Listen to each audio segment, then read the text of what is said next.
रहीम अस्सलाम वालेकुम। मैं हूं करामत मुगल और मेरे साथ हैं बिशारत राजा साहब। सुप्रीम कोर्ट कवर करते हैं, हाई कोर्ट कवर करते हैं। बिशारत राजा साहब, एक अच्छी खबर आई इन दिनों में पीटीआई के लिए कि इमरान खान का साइफर केस जो है, पहले तो सुप्रीम कोर्ट ने दिसंबर में, आपको याद होगा, कि लीरो लीर किया था।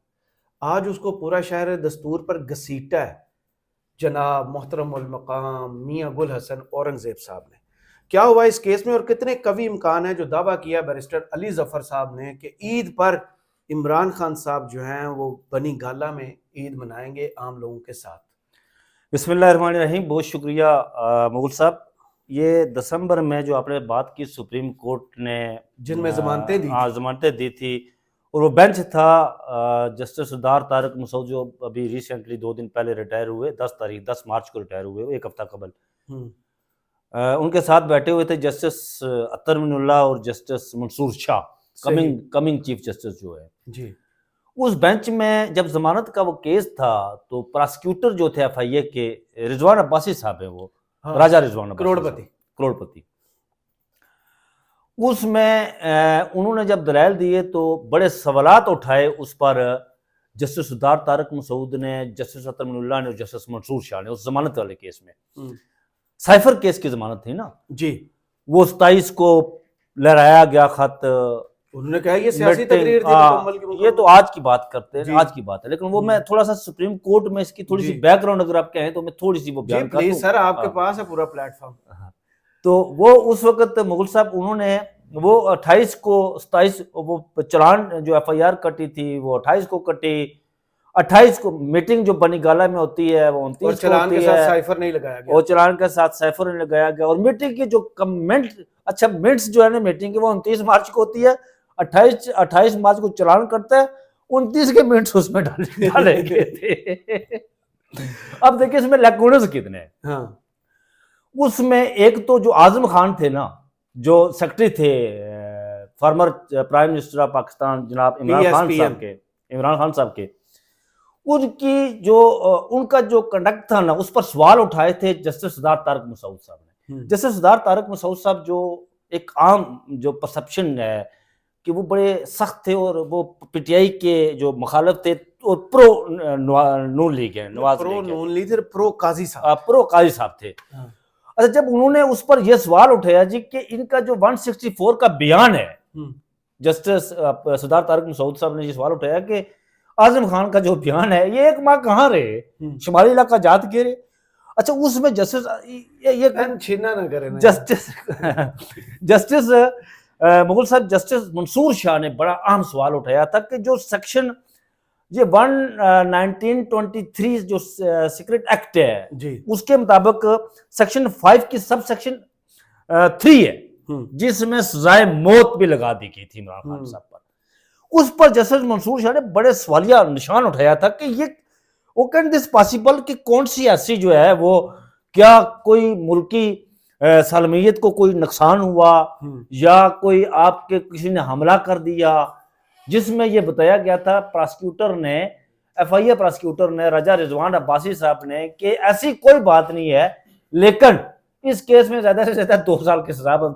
अच्छा, ये सुप्रीम कोर्ट में उन्होंने तस्लीम किया था कि इस केस में ज्यादा से ज्यादा खान साहब को 2 साल की अगर वायलेशन हुई, लेकिन कानून कहता उसमें है कि वजीर आजम डिसाइड करेगा कि कौन सा राज रखना है।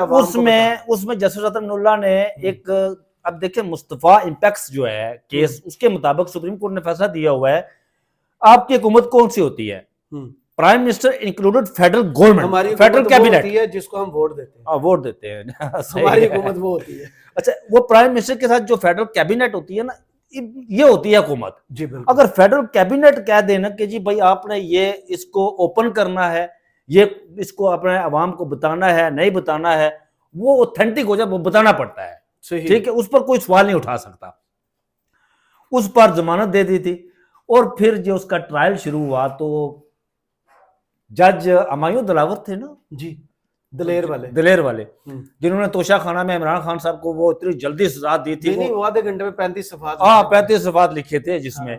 अब देखिए, जब इन्होंने ट्रायल शुरू किया अडियाला जेल में, ये मुल्क की तारीख में पहली दफा मेरे ख्याल में हुआ कि किसी सब कुछ पहली दफा ही हो रहा है। हाँ, सब कुछ पहली दफा किसी लीडर का ट्रायल जो है वो डाला जेल में, और एक दिन में 25 मुगल साहब गाँव के जो है ना वो उन पर जरा की गई। अच्छा, अपनी को खड़ी करके जो डिफेंस काउंसिल है उनकी अपनी, उन्हीं से जरा करवा दी गई, उन्हीं से जो बयानात लगा दिए गए। अच्छा, ये हुमायूं दिलावर साहब हजूर वाला, मैं आपको बताऊं कि ये वो जज है कि जब इन्होंने ट्रायल शुरू किया तो इसी high court, Islamabad high court है, जस्टिस मियां गुल हुसैन औरंगजेब ने 2 दफा रिमांड बैक किया था ये कि ट्रायल गलत हो रहा है। उसके बावजूद उन्होंने ट्रायल जारी रखा नए सिरे से। अब देखें वो मिसकंडक्ट, आपको पता है मिसकंडक्ट कभी वो मुर्तकिब हुए, आप ही ने ब्रेक की थी जी, वो इसलिए कि उन्होंने जो अमर मसूद मुगल साहब हैं, अब देखें यार, मैं समझता हूं कि एक जज ये कैसे कर सके, कैन दिस पॉसिबल के अमर मुगल साहब कमरा अदालत के अंदर मौजूद है जी, 6 जमानत के केस लगे हुए हैं, 13 तारीख देते हैं 13 फरवरी को, 6 फरवरी को वो जाते हैं जमानत लेने के लिए, 8 फरवरी को इलेक्शन हो रहे हैं, वो इलेक्शन इस्लामाबाद से लड़ रहे हैं। अच्छा, वो जब जाते हैं 5 को जमानत दे देते हैं, उनकी अदम जुदगी में 1 की जमानत खारिज कर देते हैं। ये किस तरह हो सकता है यार। अच्छा, फिर जब ये मामला वो उनके सामने आता है तो high court, Islamabad high court में जाता है, तो उस पर उन्होंने जस्टिस मियां जो बेंच बैठा है मियां गुल हसन औरंगजेब, उनके साथ जस्टिस बाब तैर थे गालबन जी, उन्होंने ये कहा जी कि ये तो मिसकंडक्ट का मुर्तकिब हुए हैं हुमायूं दिलावर साहब। उन्होंने कहा कि यार, अच्छा, जो उनके हुमायूं दिलावर साहब के जो कोर्ट के जो लोग थे, उन्होंने भी रिकॉर्ड दिया आकर के, इनकी मौजूदगी में कहा गया जी कि आपको जमानत है 13 फरवरी, बिल्कुल ऐसे ही है। फिर 5 की उन्होंने जमानत दे दी, 1 की मुस्तरद कर दी। फिर उन्होंने अलग से नोट लिखा, उन्होंने कहा जी कि ये आप इसे इंतजामी तौर पर देखें, ये मिसकंडक्ट का जो है मुर्तकिब हुए, इसको देखें।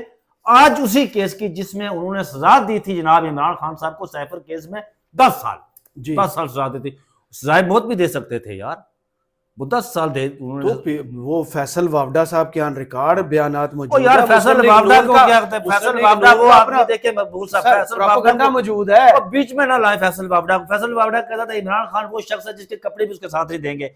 8 फरवरी को अवाम ने उसके बेनात की बत्ती बनाकर ना फैसल वावडा को वापस कर दिया, हाथ में दे दी जनाब, हाथ में दे दी बत्ती कि जहां मर्जी इस्तेमाल कर ले तू बत्ती। उसको ये ना कहें फैसल वावडा को, ये चले हुए करतूस है जी, कुछ लोग कुछ ना कुछ तो मैसेजिंग करते हैं ना कि अंदर खाने क्या चल रहा है, और सर अवाम के आगे नहीं होता जी ऐसा। अच्छा, आपने बात की फैसल वावडा के साथ ही वो भी भुगता लेते हैं। फिर हामिद रजा साहब और शेर अफजल मरवत साहब हाथ पकड़ के एक दूसरे का आज हाई कोर्ट में दाखिल हुए, क्या मैसेज था ये? वो कह रहे थे कि हम एक हैं। हाँ, हम तो एक है, ये जो कह रहे थे ना, समा न्यूज और ट्विस्टिंग तो करते हैं ना जी, एंगलिंग तो करते हैं ना, कह रहे थे इंतशार फेफड़े फाड़ करना, तो अपनी जुबानें घुटनों तक बाहर निकाल कर कह रहे थे ना, वो खत्म हो गई, काउंसिल खत्म हो गई जी, ये इनके दरमियान एक मतलब इख्तलाफ पड़ गया, हो गया जी, सारा मामला हो गया। आज ये सियासी बातें होती हैं इनकी, वो उनको तो चैनल चलाना है, मैसेजिंग हो गई है कि हम एक है भाई। आज जब समाअत हो रही थी ना, तो जस्टिस अच्छा आमर फारूक साहब ने आज बड़े पूछा यार कि बताएं सही साइफर है क्या भला। अच्छा, उन्होंने भी पूछ लिया, उसी तरह जैसे बुजदार साहब ने पूछा था ये काटता कैसे है। मुझे वहां सलीम साफी साहब याद आए, उन्होंने कहा था ना कि साइफर पीले रंग का, ये आपकी जिंदगी का सबसे बुरा लम्हा था।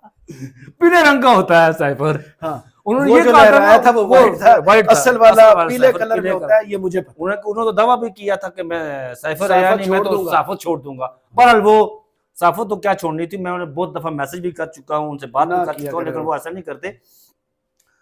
तो जब सलमान सफदर साहब ने वो तकरीर पढ़ी ना, जो 27 मार्च को यहाँ पर की गई थी, तो इस पर जस्टिस मियां गुल हसन औरंगजेब हंसे ना, पहले उन्होंने कहा ये तो सियासी तकरीर है यार, इस पर सजा दे दी आपने, इस पर आपने सजा दे दी। सियासी तकरीर है सारी, ये तो सारी सियासी तकरीर, ऐसी तकरीरें तो मुगल साहब लीडर करते हैं ना, भुट्टो से लेकर अब तक होती है। हाँ, भुट्टो से लेकर, तो वो जो नवाज शरीफ कहते थे पाकिस्तान टूट जाएगा कतर की तरह, वो कारगिल जब वार हुई थी तो उस वक्त जो नवाज शरीफ साहब तकरीरें करते होते थे, वो जो शायद मसूद को इंटरव्यू दिया हुआ था जिसमें जर्नलों के हवाले से बात की हुई थी, अयाज सादक ने कहा था कि वो माथे पर पसीना था, कांपे टांग रही थी। हाँ, वही कांपे टांग रही थी और माथे पर पसीना था।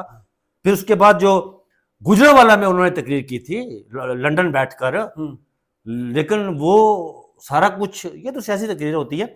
और दूसरा, आज जब वो उन्होंने पूछा तो उस पर दलाइल दे रहे थे। आज मतलब मैं समझता हूँ कि आज भरपूर नुमाइंदगी थी पाकिस्तान तहरीक इंसाफ की तरफ से। मेरे ख्याल में कोई अंदर खाने मीटिंग भी हुई है, कोई फैसले भी इस तरह के हुए हैं और कि एक तो कोर्ट्स में मुकम्मल जाना है और जो डिफरेंस ऑफ ओपिनियन है ना वो पार्टी के अंदर रखना है, टीवी चैनल्स पर। अच्छा मुगल साहब, एक बात मैं आपको बताऊं कि मुझे बाज जो पीटीआई के लोग हैं ना, कुछ लीडर्स, अब इमरान खान जेल में है ना, तो यहाँ पर एक तो लीडरान की इतनी बुतात हो गई है ना, और कुछ जो शेर अफजल मरवत साहब है ना, उनका लसानी जो अफलास है ना वो होलनाक किस्म का है। लसानी अफलास, समझ गए ना। क्रिकेट में ओपनर की गेम आपको पता है क्या होती है? वो ऐसा क्या होती है कि दायरे के अंदर फील्डिंग है तो आपने छक्के चौके मार, जो भी है बस लपेटे में आ वो। लेकिन सब सम टाइम वो ऐसा करते हैं ना कि वो मतलब ऐसी बात कर जाते हैं से ज्यादा ही बाहर निकल जाते हैं, फिर बाद में एहसास होता है कि यार मुझे ये बात नहीं करनी चाहिए थी। और आज बैरिस्टर सलमान सफदर साहब ने अपने दलाइल जारी रखे। उन्होंने जिस पर इस्लामाबाद हाई कोर्ट के चीफ जस्टिस आमिर फारूक साहब ने बड़े सवाल उठाए, और मैं हैरत और मेरे बड़ी खुशगवार मूड था मेरा कि यार ये हाउ कैन दिस पॉसिबल कि ये आमिर फारूक साहब हंस रहे हैं, वो कह रहे हैं कि पीटीआई के केस में, वो भी पीटीआई के केस में, ये कैसे? आपको पता है ये आमिर फारूक साहब है जो जिनके पास पीटीआई का केस जाता था तो वो पेपर वेट और फैसला महफूज पेपर वेट रख के बैठ जाते, फैसला महफूज कर देते थे, फिर वो फैसला सुनाते नहीं थे। 4 माह के बाद वो फैसला 5 माह के बाद सुनाते नहीं, फिर नए सिरे से केस लगा देते थे। ये वही आमिर फारूक साहब है। अब देखिए, पहले तो उन्होंने इतनी तेजी में पिछले हफ्ते जो है उसके काबिल समात होने पर जो है वो दलाइल दिए, जिस पर तो उन्होंने उसे काबिल समात करार दिया। ये काबिल, ये जो है आज ये उड़ गया समझे तकरीबन जी।